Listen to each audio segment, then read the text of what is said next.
সবাইকে আসসালামু আলাইকুম। আমি অত্যন্ত গুরুত্বপূর্ণ কয়েকটি বিষয় নিয়ে কথা বলবো। আমি সবাইকে অনুরোধ করব মনোযোগ দিয়ে শোনার জন্য এবং আপনারা শেয়ার করতে পারেন। আমি ৩টি বিষয়ে ফোকাস করব। বর্তমান পরিস্থিতিতে আমরা যে বিষয়গুলো দেখতে পাচ্ছি, ইসকন তথা আমাদের রাজনৈতিক যে বিষয়গুলো, আমি এই বিষয়টাকে কম্পেয়ার করব মোদিস হিন্দুত্ববাদ থিওরির সাথে। এই বর্তমানে দেখতে পাচ্ছেন যে আমাদের দেশে এই যে একটা টার্মোয়েল সিচুয়েশন, এখানে মির্জা ফখরুল ইসলাম আলমগীর একটি বক্তব্য, তারপরে জামায়াতের আমির যে একটি বক্তব্য দিলেন এবং আরও কিছু ব্যক্তির বক্তব্য, সত্যি অনেক মানুষ এতে পজিটিভ নেগেটিভ অনেক ধরনের রিয়াকশন দিয়েছেন। আমার কথা হচ্ছে যে কিছু বিষয়ে আপনি যদি মনে করেন যে আপনার দায়িত্বপূর্ণ জায়গা থেকে আপনি অনেক কথা বলা ঠিক হবে না, তাহলে আপনি সেটার বিরুদ্ধে কথা বলার দরকার নেই, আপনি চুপ থাকেন। যেমন ফখরুল ইসলাম আলমগীর যে কথাটা বললেন যে ইসকন নিয়ে তিনি যে মন্তব্য করেছেন, কিছুদিন আগে প্রথম আলো নিয়ে যে মন্তব্য করেছেন, আমি বলবো যে হ্যাঁ, তার জায়গা থেকে তিনি কখনো উস্কানিমূলক কথা বলতে পারেন না, দ্যাটস ট্রু। আবার একই সাথে তাকে বুঝতে হবে এই মুহূর্তে যে নতুন সরকার গঠন হয়েছে, এই সাফল্যটা কাদের হাত ধরে? ছাত্রদের এবং মেজরিটি সাধারণ জনগণের হাত ধরে। কোনো নির্দিষ্ট পলিটিক্যাল পার্টি কিন্তু এই জায়গায় পরিবর্তন আনতে পারেননি। সো এই শ্রদ্ধাবোধটা মির্জা ফখরুল ইসলাম আলমগীর বা জামায়াতের আমির তাদের থাকা উচিত সাধারণ মানুষের প্রতি, সাধারণ ছাত্রদের প্রতি। তারা হয়তোবা সরাসরি প্রথম আলোর বিরুদ্ধে কথা বলতে পারবেন না তাদের দায়িত্বপূর্ণ জায়গা থেকে, তারা সরাসরি ইসকনের বিরুদ্ধে হয়তোবা কথা বলতে পারবেন না তাদের দায়িত্বপূর্ণ জায়গা থেকে, কিন্তু সেটা বলতে না পারলে আপনি চুপ থাকেন, সেটা ঠিক। আমিও বলি না যে আপনারা এটা বলেন, কারণ একটা অনেক গুরুত্বপূর্ণ একটা দায়িত্বে বা একটা পদে থেকে কেউ সরাসরি কোনো একটা কমিউনিটি, কোনো গোত্র, কোনো সম্প্রদায়, কোনো প্রতিষ্ঠান বিরুদ্ধে কথা বলাটা ঠিক না। কিন্তু একই সাথে বুঝতে হবে যে আপনার এই মন্তব্যটা বাংলাদেশের মেজরিটি, অধিকাংশ মানুষের মনে বা তাদের আবেগকে, অনুভূতিকে ক্ষতবিক্ষত করবে। সো আপনি সেক্ষেত্রে চুপ থাকেন। দরকার নাই তো আপনার ইসকনের পক্ষে মন্তব্য দেওয়ার, দরকার নাই তো আপনার প্রথম আলোর পক্ষে মন্তব্য দেওয়ার, কি দরকার? আপনি চুপ থাকেন। আপনাকে তো কেউ বাধ্য করেনি যে আপনি ইসকন বা প্রথম আলোর পক্ষে বক্তব্য দেন, কিন্তু আপনি এই বক্তব্য দিয়ে ওই মানুষদেরকে ক্ষতবিক্ষত করছেন যে মানুষগুলো এই আন্দোলনের সাফল্যের পিছনে সবচেয়ে বড় অবদান রাখেন। তারপরে জামাতের আমির হঠাৎ করে তিনি লিবারালিজমের থিওরি অ্যাপ্লাই করা শুরু করে দিলেন। আপনাকে এত উদার হতে কে বলছে ভাই? জামাতের আমির যে এখন যে উদারপন্থী বক্তব্য দিচ্ছেন, সে প্রথম আলোর পক্ষে হোক বা ইসকনের পক্ষে হোক, কে বলছে আপনাকে এই বক্তব্য দিতে? আপনি কি অ্যাকচুয়ালি মানুষের সেন্টিমেন্টটাকে রিড করার চেষ্টা করেছেন? আপনি চুপ থাকেন। আপনার দায়িত্বের জায়গা থেকে আপনি কারো পক্ষ নেওয়াটা সরাসরি ঠিক হবে না, আবার কারো বিপক্ষে যাওয়াটাও ঠিক হবে না। তো সেক্ষেত্রে আপনি নীরব থাকেন, ডিপ্লোম্যাটিক জেস্টারটা আপনি অ্যাপ্লাই করেন। কি দরকার আপনার সরাসরি একটা অবস্থান নেওয়ার? কি দরকার আপনার প্রথম আলো বা আপনার ইসকন এদের পক্ষ নেওয়ার? আচ্ছা, এখন আমি আরেকটি প্রসঙ্গে যাই, এই আপনাদের জানার স্বার্থে। আজকে এই যে যারা এই যে ফখরুল ইসলাম আলমগীর বা এই জামায়াতের আমির ডক্টর শফিক, ওনারা যে হঠাৎ করে যে জনপ্রিয়তা পাওয়ার উদ্দেশ্যে, সমর্থন পাওয়ার উদ্দেশ্যে ওনারা যে বক্তব্য দিলেন ইসকনের পক্ষে বা প্রথম আলোর পক্ষে, আমি তাদেরকে একটা প্রশ্ন করি, মোদি ভারতে কেন সফল জানেন? আমি মোদির সাফল্য, এই সাফল্যের কারণ, এই বিষয়টার একটা আমি রিসার্চ প্রপোজাল আমি এক জায়গায় সাবমিট করেছিলাম কোন একটা ইউনিভার্সিটিতে ফর পিএইচডি। আমি অনেকগুলো জায়গায় রিসার্চ প্রপোজাল সাবমিট করেছি অনেকগুলো বিষয়ের উপর, যেটা গ্রহণ হয় এরকম একটা উদ্দেশ্য নিয়ে। তার মধ্যে অন্যতম একটা সাবজেক্ট ছিল আমার যে ভারতের হিন্দুত্ববাদ এবং সাকসেস অফ মোদি, এই পার্টটা নিয়ে। তো সেটা পড়তে যেয়ে আমি কিন্তু অনেকগুলো আর্টিকেল পড়েছি এবং ইন্ডিয়ান রাইটারের অনেকগুলো আর্টিকেল, কমপক্ষে 20টার উপর আর্টিকেল আমি পড়েছি। মোদির আজকের সাফল্যের অন্যতম কারণ হিসাবে বিভিন্ন স্কলাররা, আন্তর্জাতিক সম্পর্কের উপর যারা অনেক বেশি জ্ঞান রাখেন এবং আন্তর্জাতিক রাজনীতি বা অভ্যন্তরীণ রাজনীতি নিয়ে যারা খুব বেশি জ্ঞান রাখেন, সেই রকম ব্যক্তিদেরই লেখা আমি কয়েকটা আর্টিকেল পড়েছি। সেখানে তারা মেনশন করছেন যে মোদির সাফল্যের পিছনে অন্যতম ট্রাম্প কার্ড হিসেবে কাজ করেছে তার হিন্দুত্ববাদের থিওরি। কিভাবে? হিন্দুত্ববাদ থিওরিটা মোদি অ্যাপ্লাই করেছেন এজন্য যে পুরো ভারতের টোটাল জনসংখ্যার আপনার 80% উপর হচ্ছে হিন্দু, মুসলমানের সংখ্যা হয়তো 10% প্লাস মাইনাস। তিনি টার্গেট করেছেন যে যদি ভারতের, আমি যদি এই 90% হিন্দুর মধ্যে যদি 60% হিন্দুদের মন জয় করতে পারি, আমাকে কেউ ক্ষমতা থেকে সরাতে পারবে না। মোদির সেই হিন্দুত্ববাদ থিওরি অ্যাপ্লাই করে মোদি কিন্তু ভারতে দেদারছে, একদম মারাত্মক সাফল্যের সাথে টিকে আছেন। কিন্তু বাংলাদেশে দেখেন আমাদের এই চাটুকার মুনাফিক হিপোক্রেটদের কথা চিন্তা করেন, এরা করে কি সব দিক জয় করতে চান, মুসলমানদের মনও জয় করতে চান, হিন্দুদের মনও জয় করতে চান। এটা করতে যে কি করেন, তারা আসল ইমানটা হারান। আপনাদেরকে ফোকাস করতে হবে মেজরিটি জনগণ তারা কি চায়। এখানে মুসলমানদের মনকে আহত করে আপনি ওই হিন্দুদেরকে খুশি করছেন যারা উগ্রবাদী হিন্দু, প্রকৃত হিন্দুদের করছেন না। আমি হিন্দু ভাইদের উদ্দেশ্যে বলিনি, আমি কিন্তু হিন্দুদের বিপক্ষে না।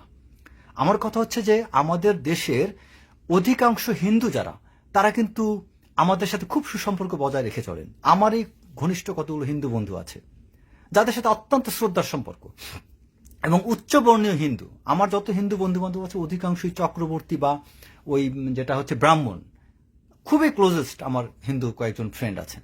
তাদেরকে কখনো দেখি না যে এই বিষয়গুলো নিয়ে তারা এই যে ইসকন টাইপ বিষয় নিয়ে আপনার উস্কানিমূলক কোনো কাজকর্ম করে। তার মানে আমাদের দেশের সত্যিকার অর্থে রক্ষণশীল হিন্দু যারা, তাদের নিয়ে কিন্তু প্রবলেম নেই। প্রবলেম কাদের নিয়ে? উগ্র হিন্দুরা, যারা ইসলাম বিদ্বেষী বা মুসলমান বিদ্বেষী বা যারা বাংলাদেশের বিরুদ্ধে, যারা ভারতের পক্ষে। এই শ্রেণী হিন্দুদের মন জয় করার জন্য এই ডক্টর শফিক এবং আমাদের মির্জা ফখরুল ইসলাম আলমগীর যে বক্তব্যটা দিয়েছেন, এটা ভুল করছেন তারা। তাদের আমি যে কম্পেয়ারটা করলাম, যে আপনি একবার ভারতের হিন্দুত্ববাদের থিওরি যে মোদি অ্যাপ্লাই করছে সেটার দিক তাকান। মোদি কিন্তু ওই জায়গায় কিন্তু ওই থিওরি অ্যাপ্লাই করে কিন্তু সে টিকে আছে।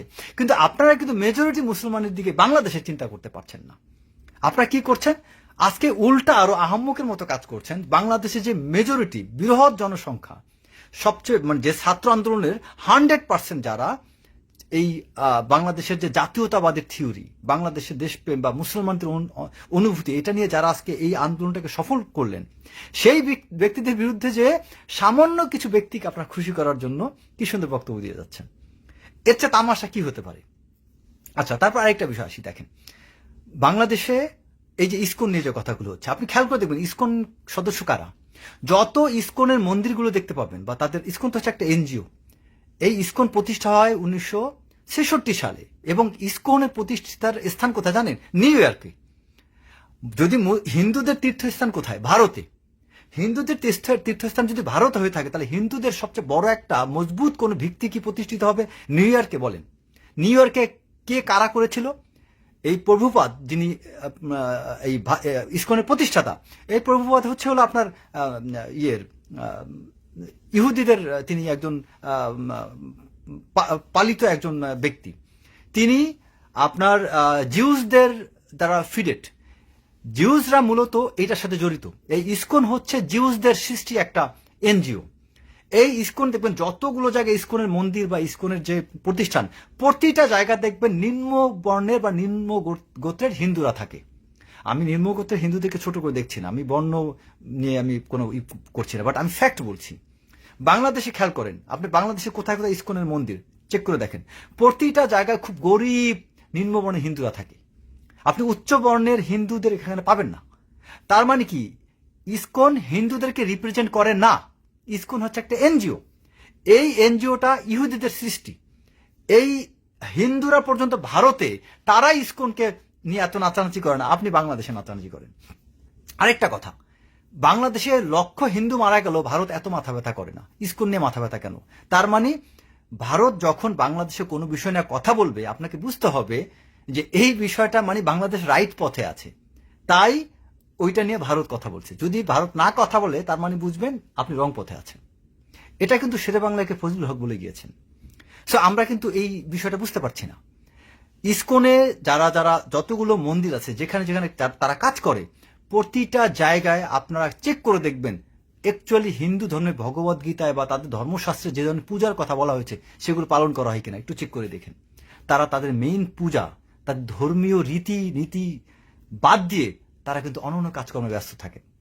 তার মানে ইসকনের বিরুদ্ধে কথা বলা মানে হিন্দুদের বিপক্ষে নয়। হিন্দু ধর্ম তারা তাদের রেসপেক্টিভ জায়গায় তারা তাদের কাজ করুক, আমরা সেই সম্মানটা করব। কিন্তু আমি এই সামান্য কিছু ব্যক্তি, কয়েক লক্ষ লোকের জন্য কথা বলতে যে আমি 18 কোটি, আমি যদি ধরেন 10 লাখ, আমি ইসকন 10 লাখ হবে না, বড় জোর 50,000 হতে পারে, আমি তাও 10 লাখ ইসকন ধরলাম সদস্য। আপনি এই 10 লক্ষ লোকের মন জয় করতে যে আপনি 17 লক্ষ 17,90,00,000 মানুষের মনে আঘাত করছেন। এই ভারত কি করেছে? এই একই ভুলটা কিন্তু বাংলাদেশে ভারত করেছে। বাংলাদেশে তারা যদি সাধারণ জনগণের ইন্টারেস্টটা দেখতো, আজকে কিন্তু এন্টি ইন্ডিয়া সেন্টিমেন্ট বাংলাদেশে গড়ে উঠতো না। আমরা ভারতের বিপক্ষে না, ভারত আমাদের প্রতিবেশী রাষ্ট্র, তাদের সাথে অবশ্যই ভালো সম্পর্ক থাকবে। কিন্তু আজকে এই সম্পর্ক খারাপ হওয়ার পেছনে কারণটা কি? কারণ হচ্ছে ভারতের একতরফা বা একচেটিয়া আওয়ামী লীগের প্রতি সমর্থন বা শেখ হাসিনার প্রতি সমর্থন। ভারত কখনো বাংলাদেশের কমন ইন্টারেস্টটা দেখে নাই। একইভাবে বাংলাদেশের বিরুদ্ধে যেসব হিন্দুরা আজে বাজে কথা বলছে, তারা সত্যিকার অর্থে সীমিত কিছু লোক। সো আমরা সরাসরি হিন্দুদের বিরুদ্ধে কথা বলাটা আমাদের ঠিক হবে না, কিন্তু ইসকন যারা, তাদের বিরুদ্ধে কথা বলতে ভয় কিসের আপনাদের? এত মুনাফিকি কেন করতেছেন আপনারা? যদি আপনি মনে করেন আপনার রাজনৈতিক, আপনি বিএনপির মহাসচিব হিসাবে এই কথাটা আপনার বলা ঠিক না, আপনি চুপ থাকেন। আপনি যদি জামাতের আমির হিসাবে আপনার এই কথা বলা ঠিক হবে না, চুপ থাকেন। কিন্তু আপনি 2 জন মানুষকে খুশি করতে যে 98 জন মানুষের অন্তরে আঘাত করতেছেন, এটা ভুলে যাবেন না। ভারতের মোদির হিন্দুত্ববাদ থিওরি সে কিন্তু প্রপারলি অ্যাপ্লাই করেছেন। আপনারা কিন্তু বাংলাদেশে এই মুসলমান আপনার ইসলামের যে মানে আদর্শ, এটাকে কিন্তু আপনারা অ্যাপ্লাই করতে ভয় পাচ্ছেন। আর ইসলামের আদর্শ মানে কোনো অমুসলিমের বিরুদ্ধে না। ইসলামের আদর্শ মানে অমুসলিমকে অসম্মান করা না। ইসলামের আদর্শ মানে আপনি কোনো হিন্দুকে কতল করলেন তা না, বরং আমাদের ধর্মে অন্য ধর্মকে সম্মান করতে আরো বলা হয়েছে। এবং আজকে দেখেন, এই যে যতগুলো মন্দিরে যতগুলো দুর্ঘটনা ঘটছে, অধিকাংশই কিন্তু প্ল্যান করা, মানে এটা ওই জঙ্গিবাদী কিছু হিন্দুরা করছেন। কিন্তু আমাদের মুসলমান জামাত বিএনপির কোনো লোক করে নাই। আমাদের ধার্মিক এই যে হেফাজত, তারা কিন্তু করেনি, উল্টা তারা পাহারা দিয়েছে।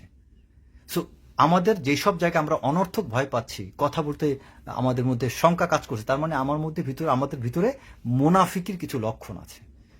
সো স্পষ্ট অবস্থান নেন, অবস্থান নিতে না পারলে চুপ থাকেন, কিন্তু মুনাফিকি করেন না।